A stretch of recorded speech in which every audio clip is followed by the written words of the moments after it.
Iyon, magandang araw sa ating lahat. Muli na naman nagbabalik yung likod Ronde News TV. Itong balita ngayon, viral, trending at usap-usapan sa mundo ng social media.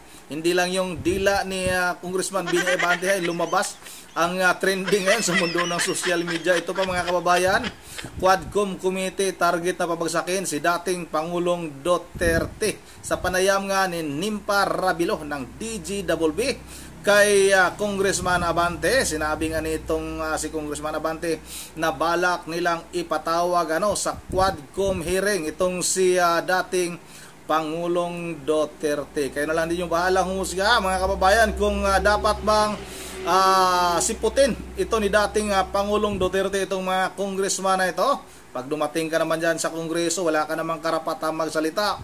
Pag magpaliwanag ka, babarahin ka naman, sisigawan ka naman ng mga congressman na ito. Itong mga kurakot na mga congressman na ito, dapat ang imbestigahan, no?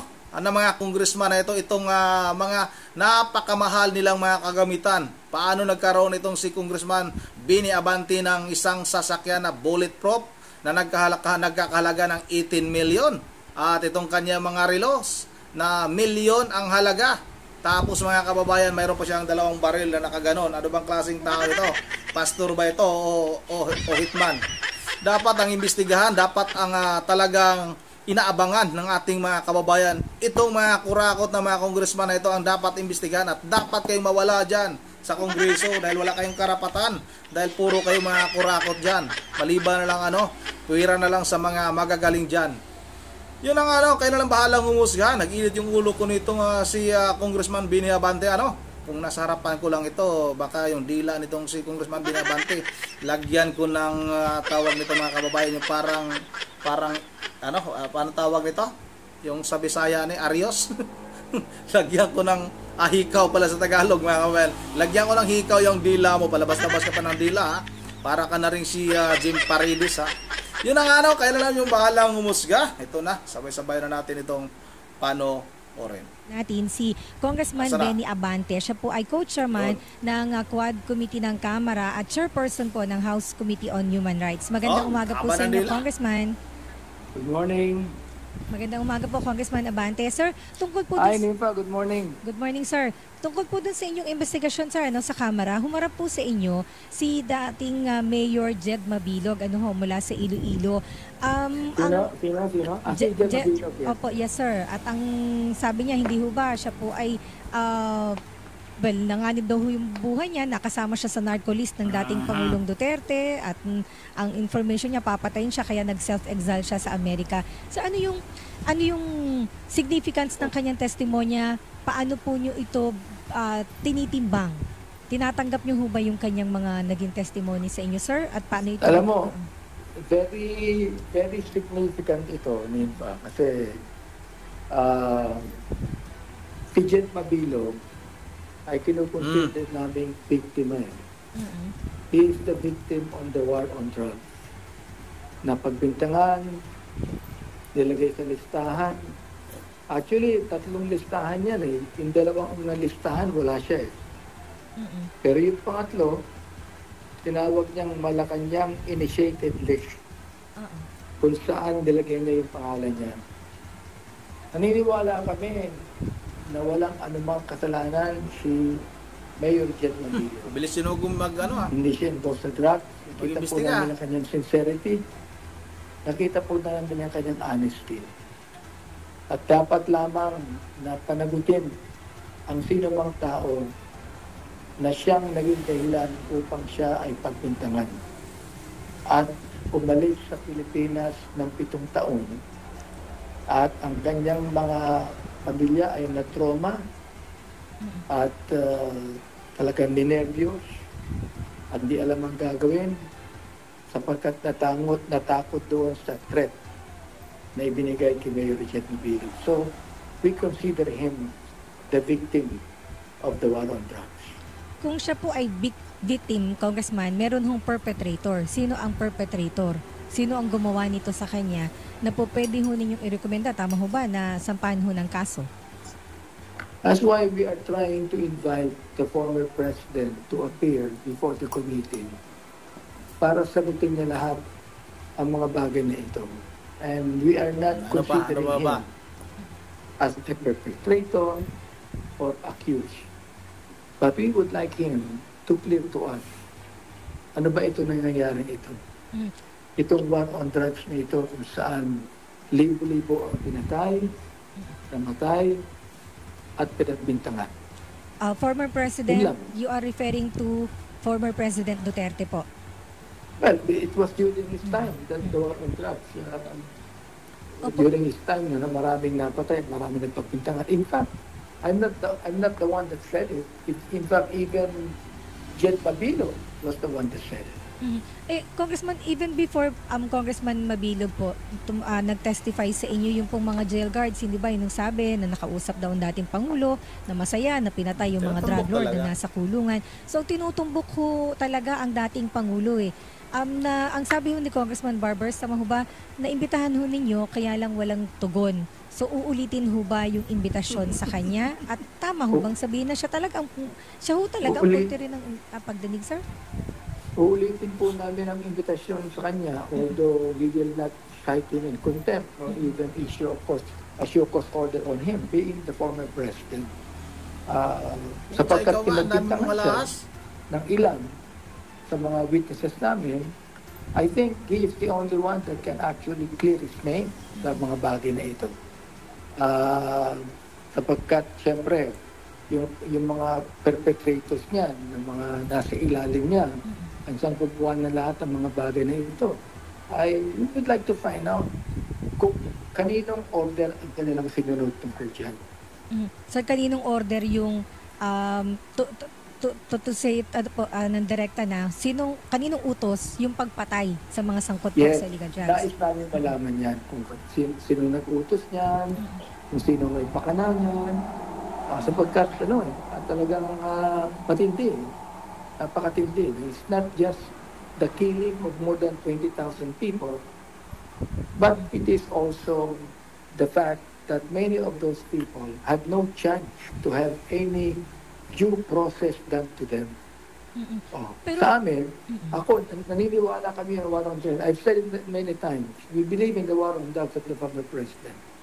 Pero ako, hindi ako naniniwala that you have to kill so many people so that drugs can be put away. Inayaan nyo na Hindi naman eh. nakikita, maraming nga napatay, pero ngayon may drugs pa eh. Marami pang drugs eh. Ibig sabihin, hanggang Di ka rin kinakailangan, tinan natin maigi. Ang simula nito, ang perpetrator nito, kung saan nagmula ito, kung anong pinakaugat nito. That's what we would like to know. Pero ngayon ho ba, sa dami ho ng inyong mga napakinggan na ng mga dating jail guards, mga dating police, ito nga po, dating mayor, may nabubuo na ho kayong konklusyon? Sino ang nag-utos? Well, O tinutumbok na ho pa. ang dating Pangulo? magpapatuloy po ang aming investigation dyan. In fact, ngayon Thursday, ang investigation po namin would be on the EJK, the extrajudicial killing. And we are going to invite some former generals, some police officers, and some politicians that are witnesses to this. Kami, tagapakinig lamang kami. Ano sinungaling to? Tagapakinig, di nga makapagsalita sa inyo yung sinungaling tong hayop na ito, tagapakinig. Hindi nga halos makapagsalita sa inyo yung mga resource person ninyo. Ikaw, pastor ka pa naman ng Bible Baptist Church ba yan? Itong mga membro nitong pastor na ito, baka sinuka ka na sa mga membro mo. Grabe ka, sinungaling ka. Nakikinig lang kayo, hindi nga halos makapagsalita. Pag magpaliwanag, binabara ninyo. Napakasinungaling nitong si Boy Dila na ito. Haba-haba pa naman ang dila ng matandang congressman ito, Puriagaba ito, nakakagigil talaga. Sinungaling ito. Binigyan kami ng mandato ng konstitusyon na makinig, imbestigahan at makita kung talaga nangyari. How about, Pakinig. Senator Ronald De La Rosa na dati pong PNP chief? At We're inviting him. In fact, kasi yung panahon niya, Senator Bato de la Rosa, when he was the Director General, ang daming namatay. pero nagsabi na ho siya na hindi siya pupunta. Well, nasa kanya yun. Kung di siya pupunta, as long as we have done our part in inviting him. O, ang maganda sa kanya, mas maganda pumunta siya para maipaliwanag niya ang kanyang sarili. Huwag yung kakasangkapanin niya ang media. Doon siya Nasa loob ng magsasalita. CR tong matanda It's na ito. best for him to appear before us so that he would be able to explain everything to the people. Sapagkat maraming nanonood, nakikinig po sa aming hearing, and they would like to find out the real story behind this. Kaya lang Congressman ang ang sabi niya kasi ayaw niya maging president po o maging president na senador pupunta doon, baka yung ibang senador din lagi nang ipatawag ng kamera. Tsaka isa pa, of course hindi siya naniniwala dun sa mga testimonies doon sa kamera at sabi niya parang nababaligtad man ho yung sitwasyon. Mabilog po nakasama doon sa narco-list. Although sabi niya po, hindi siya naniniwala rin na, naniniwala siya mabuting tao si Mabilog. Kaya lang, yung Yes. narco-list at that time ng dating Pangulo ay based po sa mga intelligence information to which may access naman po ang dating Pangulo in fairness. Well, I'm so Hindi glad. sinabing walang kinalaman. Naniniwala sa Senator Bato na Sangaling talagang matanda walang na yan. kinalaman si Mayor Jet Mabilog sa Jet Mabilog sa amin. When Senator Bato, who was then the Director General of the Philippine National Police, was inviting him to come back home, 1 hour later, another general called him up and sabi sa kanya, huwag ka nang umuwi. Sapagkat delikado pag umuwi ka. Naniwala siya ron, kaya hindi siya umuwi. And then, Senator, Congressman Abante, may mga, ano ho ang tugon ninyo doon sa mga nagpo-point out na ginagawa lang ho ninyo ito para maikalap ng information ang International Criminal Court. Para Nako, lang... hindi po. I have said this even in our own committee hearings on human rights, that I'm not going to allow the ICC to use my committee to get all the documents that they want. Sinabi na ng ating Pangulo na kahit na hindi tayo member ng ICC, yet the ICC has the right Ibig sabihin papasukin nyo. So, hindi, ito pong That- investigasyon they're given ninyo. the right. So, nasa kanila yan. Mag-iimbestiga sila.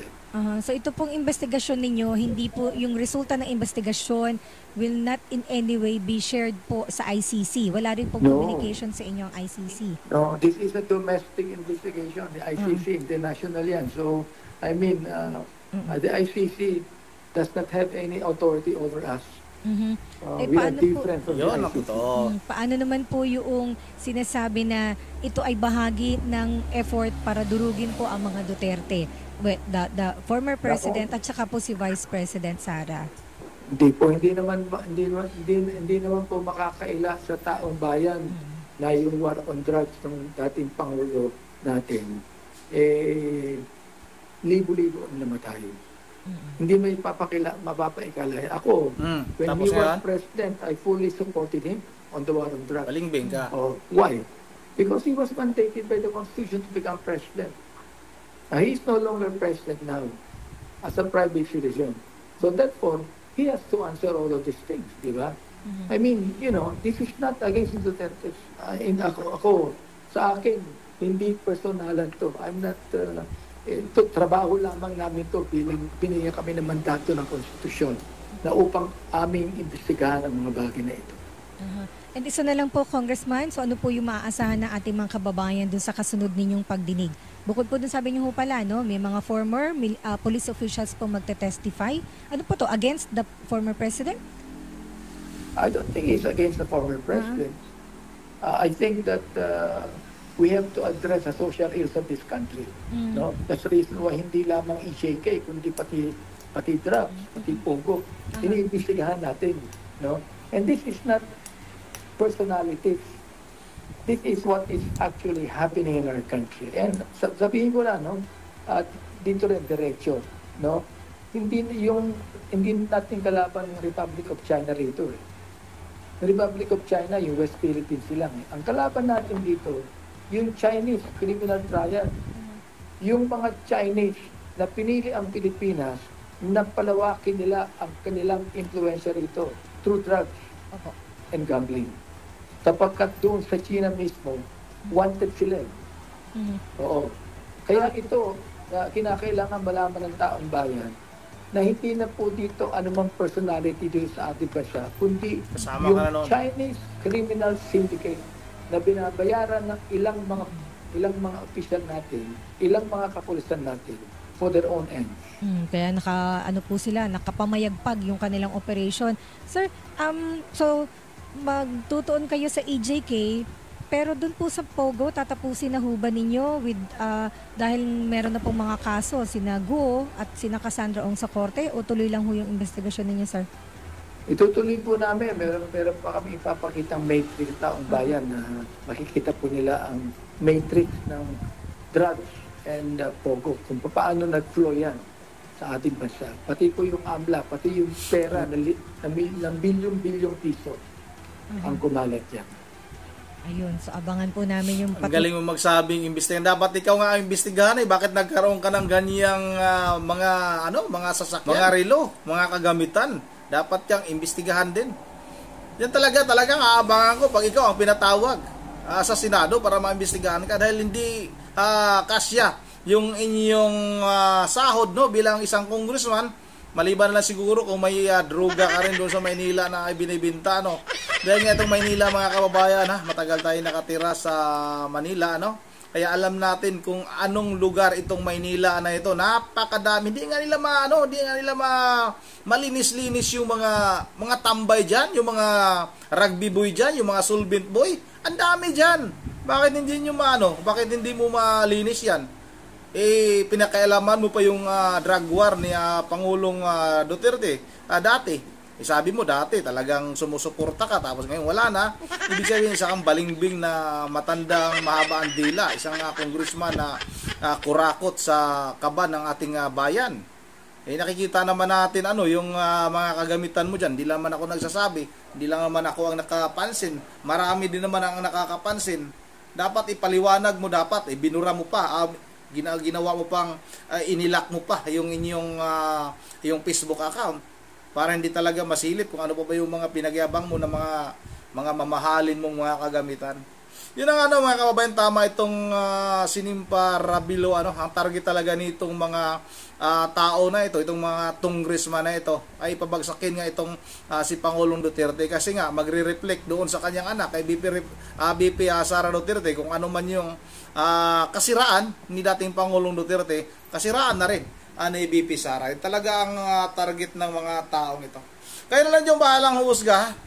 May kanya-kanya naman tayong paniniwala. Yan ay opinion ko lang naman. Iwan ko lang kung ano ba yung nakikita din nyo sa mga nangyayari ngayon sa ating bansa.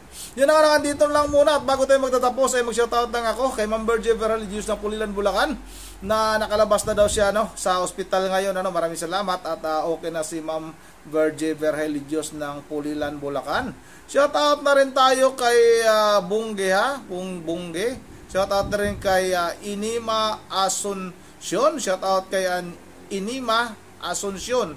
Shoutout kay Ma'am Susan 76. Kay Livy Gavali, shoutout kay Merlinda Arcio, shoutout kay Marcelo Gasilan, shoutout sa iyo idol. Shoutout kay Hasil Lia, shoutout na rin kay Milda Cruz, shoutout kay Maria Belwa, shoutout sa iyo. At kay Lods Rosalie Maleta, kay Ma'am Susan Sebiniches, kay Ronaldo Mon Marquez, Ronald Dramon Marquez. Basta yun na yun. Shoutout kay William Jerome at sa lahat-lahat na lang shoutout kay Roberto Galamgam. At once again, this is Ronde TV. May lahat. God bless.